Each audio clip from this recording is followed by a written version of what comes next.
Historic Saranac Lake Picturing Winter Carnival, history through our photographic collection. So Winter Carnival has a long tradition in Saranac Lake.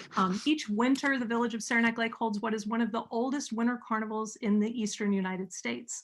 In the 1880s, as many of you know, tens of thousands of people started coming to Saranac Lake from around the world in search of the fresh air cure for tuberculosis. Winter Carnival was started as a way to break up the monotony of the long winter and to bring some economic activity to the village during the slow season. In 1897, 1 year before this picture, there was a fancy dress winter carnival, and the newspaper wrote about 200 people gathered to witness the hockey match. The evening session was the most pleasing of all, about 300 men, women, and children being there in some kind of fancy costume. So that was 1897, and it was a success, but it was, I think, sort of missing something. 1898, they decided to have another carnival event, and this time they built the Ice Palace, and this was a huge hit, and it really became quickly the centerpiece of the festival.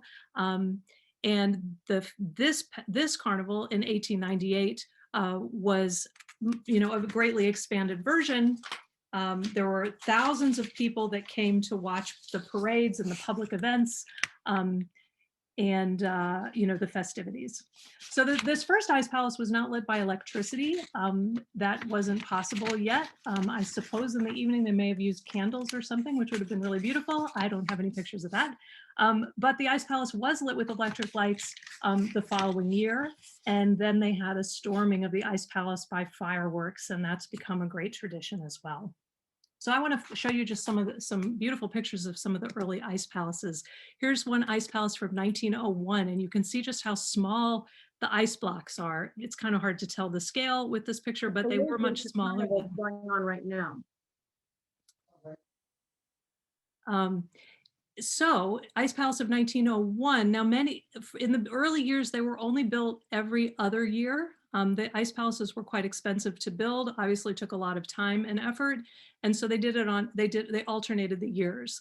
And then they were also designed by architects and actually built by professional ice builders who were paid for their work. So they actually went out to bid for construction for the ice palaces. So it was a pretty major undertaking. By the 1950s, they started doing the work all voluntarily, and the ice palaces got a little smaller because it was done by volunteer labor. 1909 Ice Palace, and one thing you'll notice is that this doesn't look like it's on the shores of Lake Flower, and it wasn't. For a while, they decided that it was worth the extra effort to drag the ice up the hill and build the Ice Palace up on the hill by North Country Community College. It must have, been worth it to have a grander spot where you could see it from all parts of town. Of course, that would have taken a lot of work to, before you had a truck to be able to drive the ice, you would have had to carry it or drag it with a horse and a sleigh. So quite an undertaking there, but a beautiful ice palace. And here's one last picture from the evening storming of the Ice Palace in 1909. It's just a really beautiful picture with the fireworks going off. And here's some fun facts about fireworks, about ice palaces. They were not left to melt in the early days because the ice was valuable. And so the palace was carefully taken down and the ice was sold off. I like to imagine people in New York City drinking fancy drinks with ice from the ice palace in their glasses in the summertime. I think that was an idea that Phil Gallos wrote about, and I probably stole it from him, but an interesting thought. So 300 to 500 blocks are cut in a day to build the ice palaces. The ice palace consists of 1,000 to 4,000 blocks of ice. The 1988 palace had towers reaching 61 feet high and weighing about 720 tons. A 2 by 4 feet block of ice weighs about 470 pounds, and a 2 by 8 foot block weighs about 700 pounds. So no small feat. So building the palace, of course, you have to start with a plan first. And back in the day, like I said, they had professional architects There have been years where in recent years, the Ice Palace workers talk about just sketching it out on the napkin down at the bar. This one in 2014 was done by a computer, pretty fancy plan, but obviously you have to have a plan, and they try to come up with a palace that in some way relates to the theme as best they can. Sometimes plans go astray based on the weather.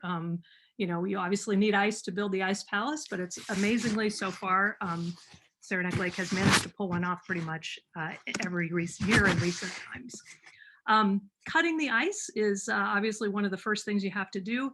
And to do the building of the Ice Palace really relies on many of the same old techniques that have been used year after year. So this is the ice saw that was built by the Dussos, Harry and Don Dusso, his son.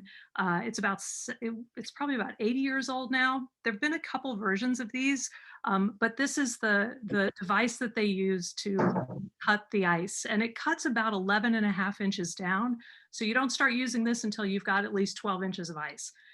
You cut almost all the way through, and then and you have to pull it. You don't push it, because if you push it, you're going to walk right onto the unstable ice. So you pull it behind you as you go, and then you use these antique saws. These are the same old ice cutting saws that were used in Saranac Lake back in the day when ice was harvested for refrigeration. These saws are about 5 or 6 feet long, and this is what you use to cut through the rest of the way through the ice. From there, there's other tools that are used, other antique tools to break the ice free and float it to the shore, and then you have to lift it up. And that was not an easy thing to do back in the day, so the ice blocks were much smaller. Back before they had automated ways of getting the ice out of the lake so that people could actually pick them up.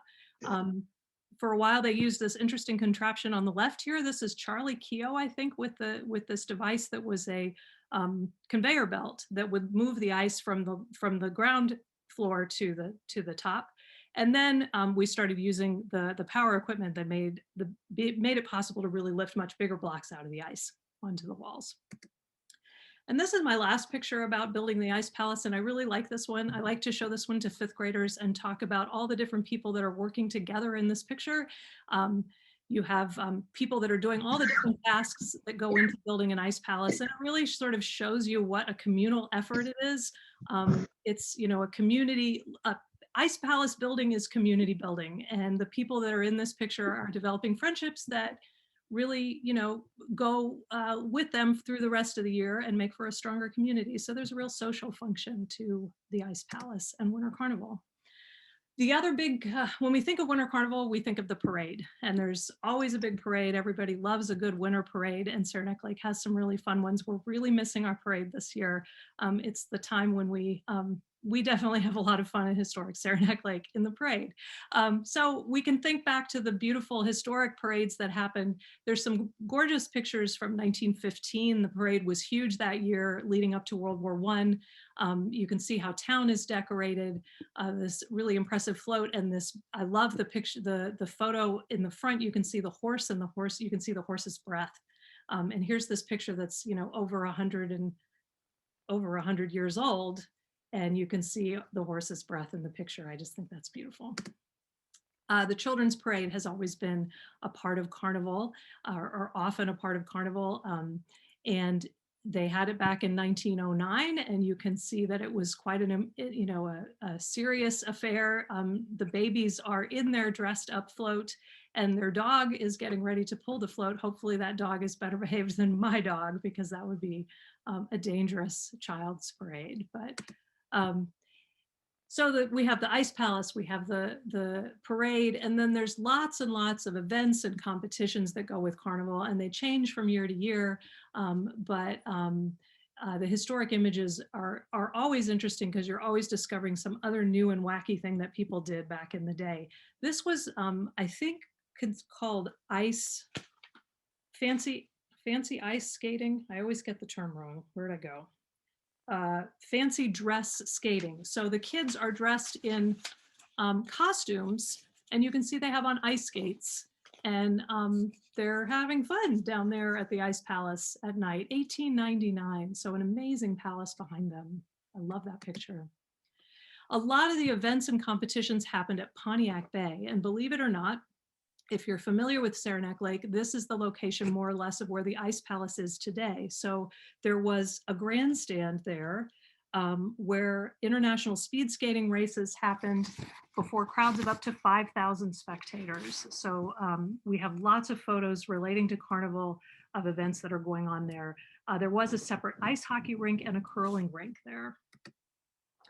Here's a picture of a couple of people who were demonstrating figure skating at Winter Carnival of, what year was this, Chessie? Do you remember? 1909? I lost the date on 1915. 1915. For the longest time, I used to think, Chessie set me straight today and told me, we looked up who these people are, and they were famous figure skaters in the day. I always like to think that it was maybe like the King and Queen of Norway or something. They just look so amazing, but they were famous figure skaters. It's a beautiful picture. We still don't know who the woman in black is, so maybe somebody can let us know that. But lots of competitions showing just how adept people were in winter sports activities back then. I don't know anybody who would attempt a skating race that also involves hurdling, but these people seem to be doing that.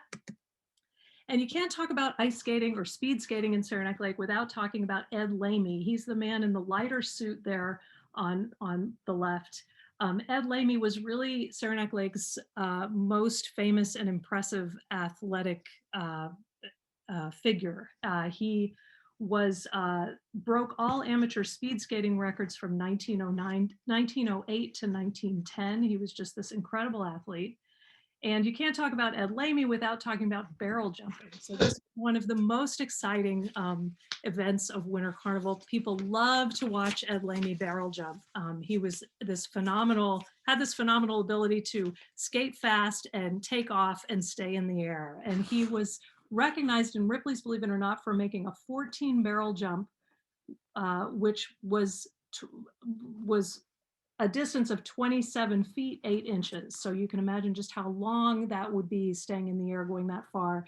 Many of his records, barrel jumping, remained unbroken until after his death in 1962. Hockey was a big event in Saranac Lake and at Winter Carnival, lots of competitions. There were several different teams that competed. This was the Pontiac team.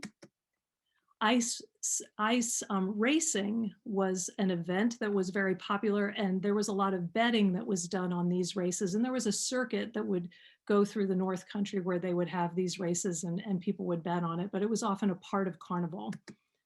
Curling was a big event. There was a curling rink down there by Pontiac Bay. Lots of curling competitions with other North Country competitors. This is a picture of some of the doctors who were prominent curlers in the day. And that's an event that's really been brought back in Saranac Lake recently and has, more popularity now. And we have our own curling team, so that's been fun to see. Dog sledding was a part of a lot of the events. This dog sledding photo was from a parade. So they actually were in the parade, the dogs. And ski jumping was one of the events that happened around Carnival time. Some people may not know that this was the hill that goes up to Petrova School by Little Italy. So that is just a street up to the school now, but back in the day, there was a ski jump there down to the shores of Lake Flower. And so many other events and competitions to talk about, and Chessie's going to show us a few too from the photos in our collection. One other thing to mention that's a prominent part of Carnival are the buttons. They go way back. We've had, Chessie, what was the earliest button? Do you remember?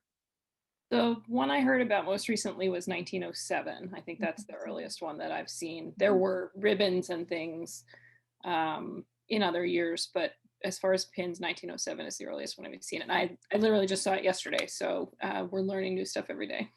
Learning new stuff every day and hoping to get a button from 1907. So we're, lots of Saranac Lakers love to collect these. We love to collect them as a museum. Since 1980, the buttons have been done by Gary Trudeau. He's the Doonesbury cartoonist and the great-grandson of Edward Livingston Trudeau, who's founded the tuberculosis sanatorium industry in Saranac Lake. So, he's one of the famous Saranac Lake native sons, and it's really great to have that tradition that carries through with the Trudeau name. So one other thing to mention is advance there we go. The last thing to mention real quick is royalty. So that's been a long tradition in Winter Carnival as well, that there's been some sort of king or queen. The earliest queen that we know of from Winter Carnival was the Queen of 1898. And there were queens, kings, and grand marshals in the earliest carnivals into the present day. Like I think I said before, they took a hiatus. Carnival kind of went on hiatus during World War I and the Great Depression, World War II. So it wasn't completely continuous through the years. When it was really reestablished in the early 50s, Saranac Lake, once again got going with the carnival, and royalty was really important. And this is a picture featuring Natalie Leduc, our good friend from Winter Carnival, who you'll see a picture of her later in our presentation. And the royalty went to being famous people for a while, and Chessie's going to talk a little bit more about that. But then the village made the decision at some point to go back to regular people from the community. And when I talk about this I often end on this slide with the fifth graders. I'd like to ask the kids, like, do you think that was a good idea? Do you think we should have had famous people or just regular people? And all the kids, I think, almost unanimously yell out that they think it should be regular people. They love the fact that their uncle or the guy down the street who runs the gas station or whoever it is could be king. And I think it means a lot to the community that. And I also asked to the kids, do you have to be famous? Do you have to be rich? Do you have to be beautiful? No, you just have to be a nice person. So it's, a statement to everyone that about, if you care about your community, you could actually be king or queen for a year. And it is an honor. And Saranac Lake, we love our king and queen, and we see them everywhere they go for a whole year. It's a multi-generational thing. So other communities like Placid has a Winter Carnival as well. Their carnival is really school-based. It's all something for the school kids. Saranac Lake's carnival is school, but it's also the adults. And so it's a real multi-generational thing, which I think really helps keep it going from year to year. So with that, I think I'm going to stop talking and hand it over to my colleague Chessie, and she's going to show you some more pictures. So I'm going to stop sharing my screen. There we go. And I'll hand it over to you, Chessie. Looks like you're still. I'm sort of stuck. Uh-oh. My cursor is kind of stuck. Hold on. It's weird. Okay, there we go. All right. Okay, make me the host.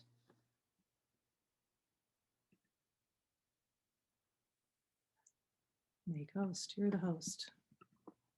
I'm the host. Hello, everyone. As Amy said, I'm Chessie Monks Kelly. I know a lot of you know me, but I'm really excited to see a lot of new faces here with us tonight. It was really amazing to watch all the registrations come in. So we're happy to have you join us. So I'm going to share my screen. Maybe. And all right, can you all see this okay?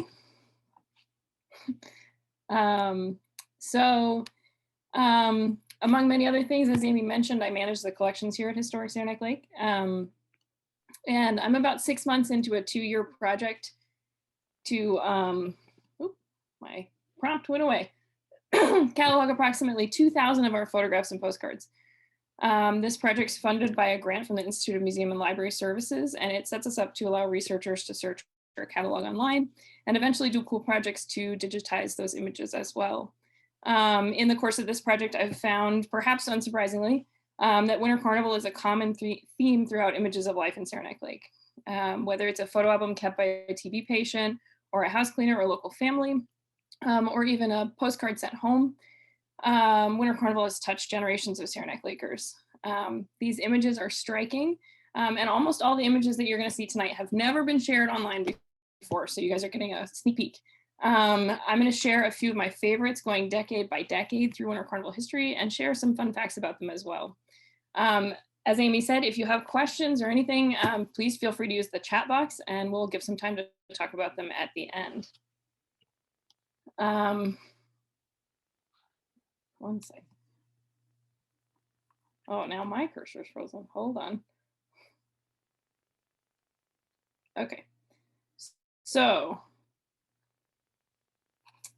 why? Sorry, one sec. Technical difficulties. Okay. Oh, man. Zoom does not like me tonight.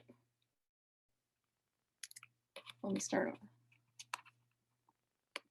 I'm supposed to be the millennial here who can use technology. So this first image here is one of the earliest Winter Carnival artifacts we have in our collection. We don't know the exact date of these photos, but they were printed in a 1909 Midwinter Carnival promotional booklet, and they show the fancy dress skating competition that was the basis of those early carnivals. The smaller image shows Alice Delisle, I think is how you pronounce it. She won the first fancy dress carnival in 1898. The booklet itself was about 11 by 8, and it was obviously meant as a promotional item for tourists as it detailed the history of Saranac Lake thus far, and include photographs of local amenities such as shops and hotels.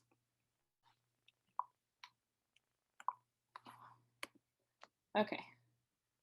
To back up just a hair, this isn't a photograph, I know, but I thought it was too good not to share.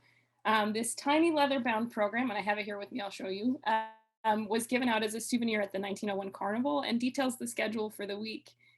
This is just one page that I scanned here open, but festivities lasted from Tuesday to Thursday and included, as you can see, a grand fancy dress skating carnival. And it was free of charge to those in costume. I thought it was also interesting to note that a lot of the competitions were only open to residents of Saranac Lake or the surrounding counties. And you might not be able to see it here very well because I'm probably a tiny little video on your screen.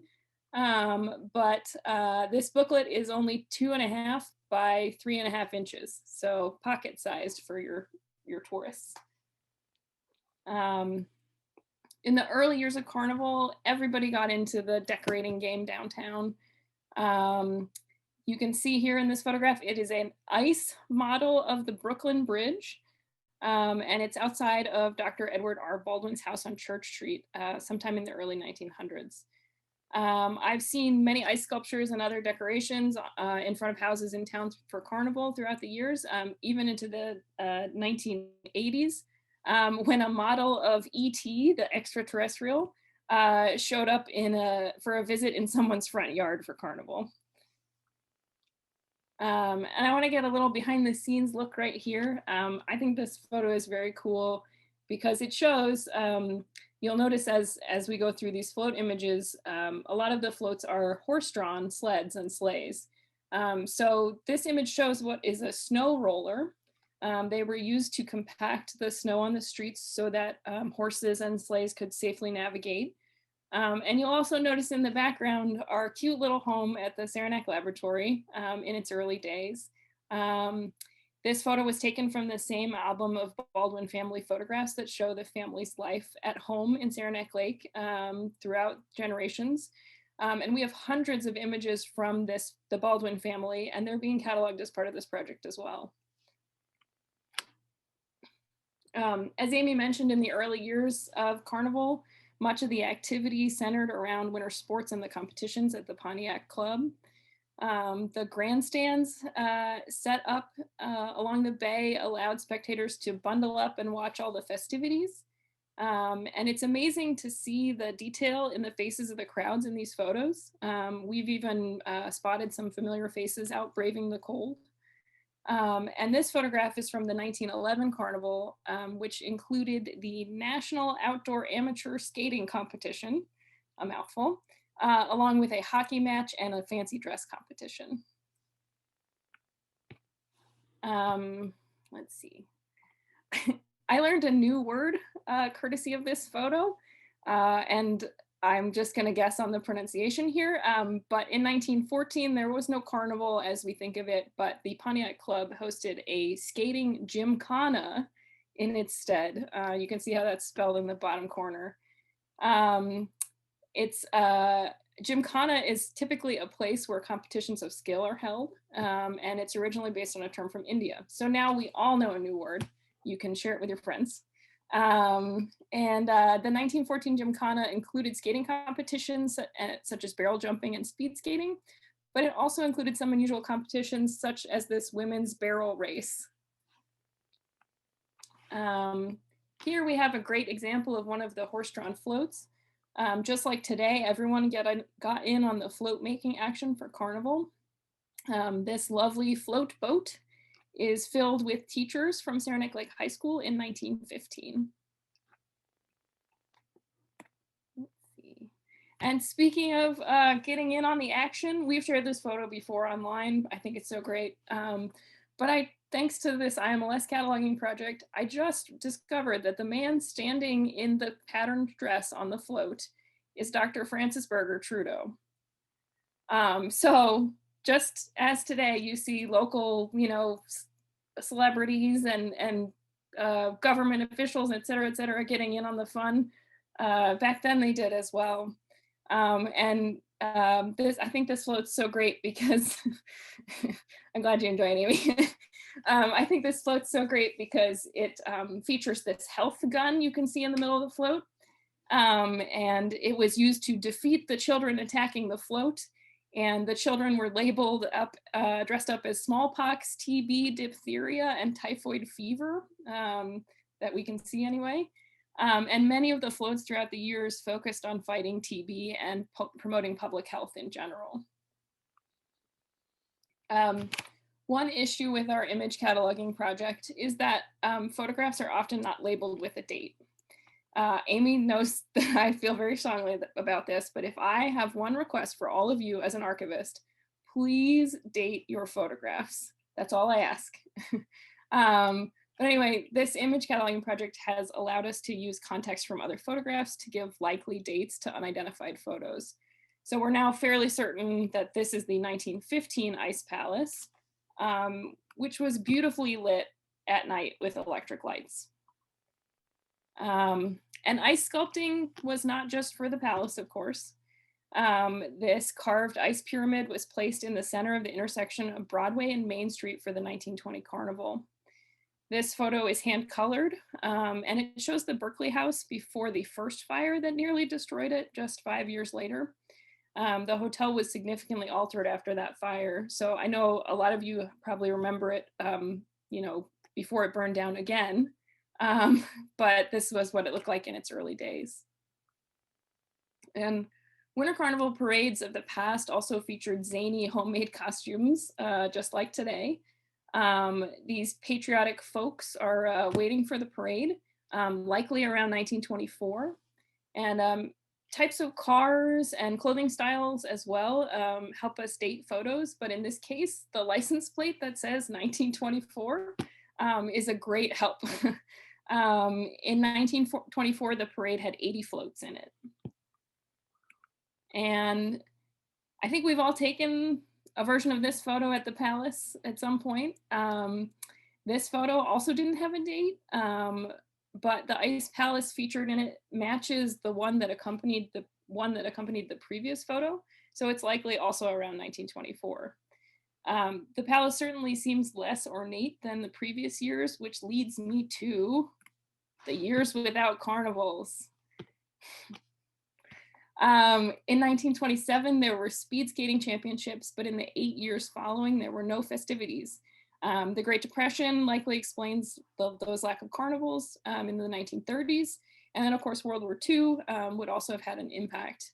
An event that billed itself as the first annual Northern New York Skating Carnival was held in 1936, but the second annual one never appeared. So following World War II, the carnival resumed. And since 1947, as Amy mentioned, it's continued every year since then. We haven't yet identified any photos in our collections from the handful of carnivals that did occur during this period, unfortunately. So the first Rotary Club variety show took place in 1951, and of course it continues today. I want to make sure that I mention that you all should check out the virtual Best of Rotary variety show that's happening online tomorrow. This snap here shows us that all kinds of well-known members of the community, again, have participated in these goofy sketches. This photo in particular shows Dr. Henry Leach, Dr. Leonard Bristol, Thomas Cantwell, and Saul Drutz in a sketch shopping for clothing at Evercrummy and Twitch. And this was recently donated to us by Dr. Bristol's daughter, Noreen, who I believe is here with us tonight. So hi, Noreen. After 1953, the kings and queen of the carnival were largely celebrity guests for a long time, as Amy mentioned. And this photo shows radio host Don McNeil and the other members of his breakfast club at a Winter Carnival dinner. The Breakfast Club is was a well-known radio program on ABC, and it ran from 1933 to 1968. In 1957, Don was king of the carnival and his co-host Fran Allison was queen, and that's her sitting, the blonde woman at the table. The other members of the Breakfast Club served as prince, princess, and a special category of jester for that year. This particular photo you might be able to see was signed by Don himself to a local resident. And as Amy mentioned, many of the carnival traditions have changed throughout the years, but the building of the Ice Palace has remained a constant and largely the same. As Amy mentioned, over time, the folks building the palace shifted from paid workers to volunteers, and for a while, an inmate crew also helped with the building of the palace. But this photo was recently donated to us, and we've identified most of the men in the photo. But if you see somebody you know, let us know. Sharing images from our collection online really helps us identify people and buildings all the time. Let's see. So throughout the 1950s and 60s, as I said, national and local celebrities showed up for Winter Carnival. Today, we might not recognize the members of the celebrity courts throughout the years, but Jill Corey, the woman on the left, was well known as a singer in 1960 when she was queen. And on the float to the right was the last living member of the four-man Saranac Lake Red Devils bobsled team, Percy Bryant. That's him sitting in the chair. And Bryant's team took home the silver medal in the 1932 Olympics in Lake Placid in the four-man bobsled. And Bryant died just 4 months-ish after this carnival. So throughout the years, we've celebrated some important milestones in Winter Carnival history, including the Diamond 75th anniversary of Carnival in 1972. I love these photos because this year's parade was full of floats with giant diamonds on them, made out of everything from paper mache to tinfoil, crepe paper, and more. So you can see just a couple of them. And it's also fun to see the transition to color photos. You know, we start seeing them show up in the 50s, 60s, and 70s, but by the 70s, they're pretty common. And another great thing about these parade photos that I want to mention is they really help us see what downtown looked like throughout the years. You know, we get to see construction or fires or, you know, facade changes, businesses changing, everything like that throughout the years by looking in the background of these Winter Carnival photos. So it's interesting. We've also celebrated some less noteworthy birthdays for Winter Carnival, such as this ribbon marking the 86th birthday of Carnival in 1983. And the postcard on the left shows an ice palace in 1986 that looks a bit more like the ice palaces we're used to today.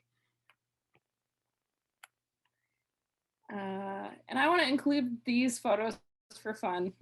These photos show members of the Historic Saranac Lake Board and friends recreating a historic float for the 1992 Winter Carnival Parade.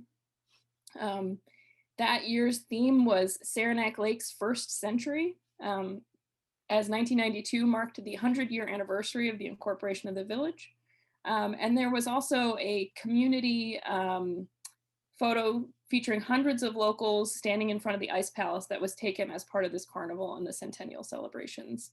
And you might recognize some familiar faces in here. I see Ursula, Jan Dodonis, Dot Faubert. So, you know, we're always, it's fun to see our friends in their younger days.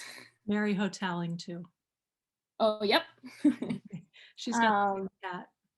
Yes, thank you. And then finally, this last photo is a throwback in more than one way. As Amy said, Natalie Leduc was first Winter Carnival Queen in 1951. And in 2011, we honored Natalie as Queen on our float for the Medieval Times Carnival. So she and her dog Joe rode on a cure chair, again as Queen for the day. So now I want to let you know where you guys come into this. Winter Carnival history is happening all around us, even and especially today, and you are all part of that history. You can help us identify photos online. You can share your Winter Carnival memories either on the wiki or filling out the survey that I'm going to send you by email. You can donate items to our collection, buttons or other items like that. We actually don't have a complete collection of buttons, as Amy mentioned, at the museum yet, but we're working on it. You can also donate photographs from 1898 through today. We accept printed originals, scans, or digital copies of photos. You know, if you have masquerade photos from this year, that's a historic carnival right there. So send them our way. And we'll also even scan photos for you if you bring them into us. We, of course, also accept donations on general Saranac Lake history, not just for Carnival. Another way to help is to update our wiki site. If you are not familiar with our wiki site, you are missing out. It is a tremendous free resource that's available on our website. And it has more than 6,000 pages of Saranac Lake area history, including Winter Carnival. And it's growing every day. Anyone can edit or add to it. And you just need to make an account. And then finally, you can support Historic Saranac Lake by becoming a member or making a donation to support the work we're doing here. If you enjoy these kinds of programs, if you want to help us preserve history, the history of Saranac Lake, and create new exhibits, that's a great way to support us. So I am going to start off the questions portion of our presentation, if anyone has one, with this question raised by an early 1900s Winter Carnival float. What is a thimble? I think this is unanswerable. I have no idea why this float exists, but it made me laugh. If you have questions, like I said, put them in the chat box and we'll try and answer as many as we can before we head out of here at 7. And I'm also going to drop a link to that survey I mentioned into the chat before you all go, but I'll also send it by email.